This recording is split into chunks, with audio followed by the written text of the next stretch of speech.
Fala, meu lindo, fala, minha linda. Eu sou o professor Rodrigo Pensador e esse é o canal X, História e Educação, feito para você, por você e para mais ninguém. E na videoaula de hoje nós vamos entender o que é e como se desenvolveu, quem desenvolveu o método filosófico chamado de fenomenologia. Quer saber? Tá imperdível o vídeo de hoje, hein? Se você quer saber, primeiro, curta nosso vídeo, compartilhe o nosso canal, deixe aqui embaixo nos comentários suas dúvidas e sugestões. E, depois da vinheta, vem comigo, roda!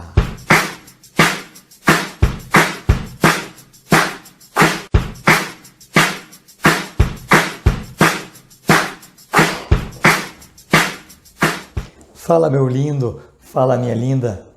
No vídeo de hoje nós vamos falar um pouquinho sobre o método filosófico fenomenologia. Fenomenologia é composto por dois conceitos, fenômeno e logia, que vem de logos, do grego. Então, o estudo sobre o fenômeno, ou aquilo que aparece, né, aquilo que é objeto da consciência, é o que nós vamos estudar.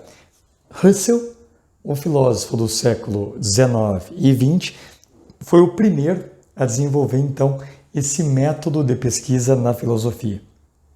O que é interessante a gente entender em relação à fenomenologia?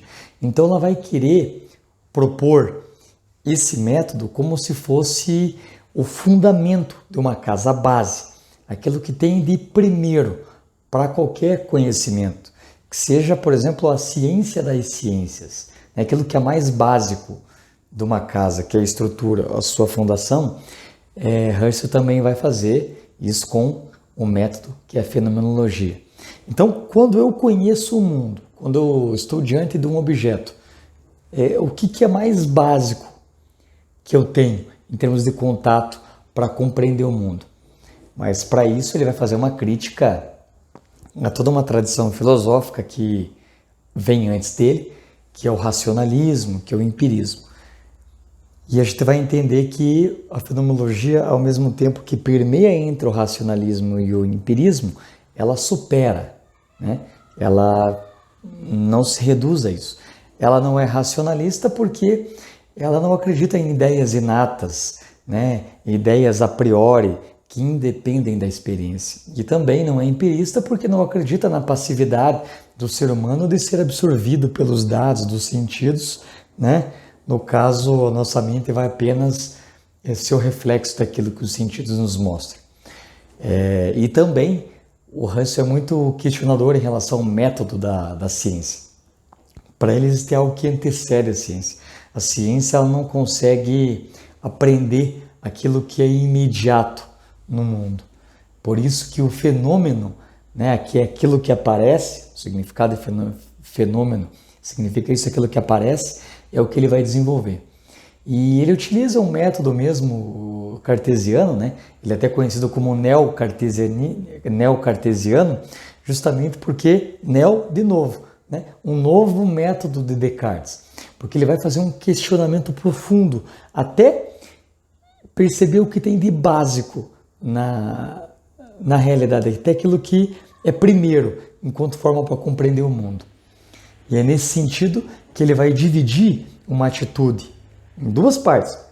Você tem a atitude natural e a atitude fenomenológica. A atitude natural é essa atitude do senso comum, a atitude dos valores, das nossas crenças, das nossas verdades, do conhecimento científico.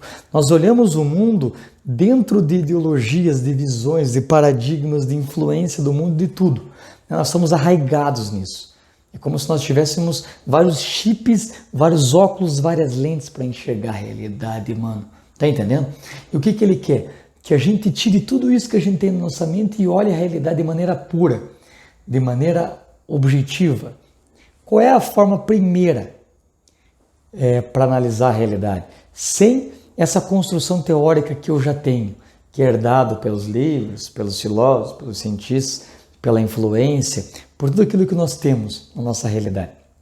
Nós temos que desvencilhar dessa atitude natural e partir para o método fenomenológico, né? Que ele vai falar que é uma redução fenomenológica. Por quê? Eu vou reduzir tudo. O que sobra na minha mente? Se eu tirar tudo aquilo que eu já tenho enquanto construção na mente humana, né?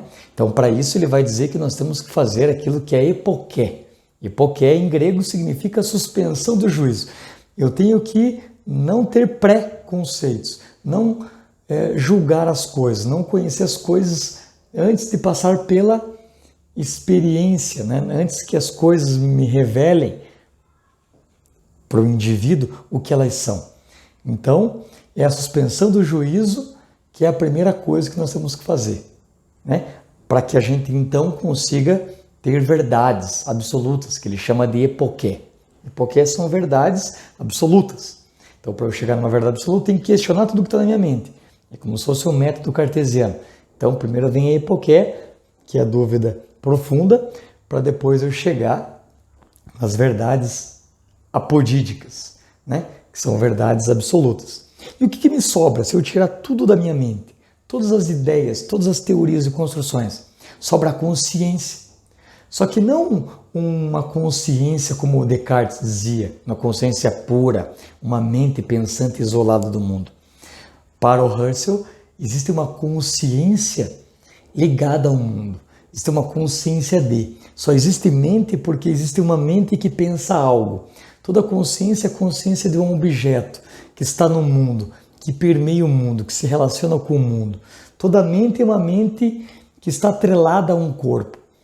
Então você perceba que é uma relação entre o racionalismo e o empirismo, né? A mente, para o racionalista, é uma mente pura, mas para a fenomenologia de Husserl, é uma mente que está atrelada a dados da experiência. E aí vem o empirismo.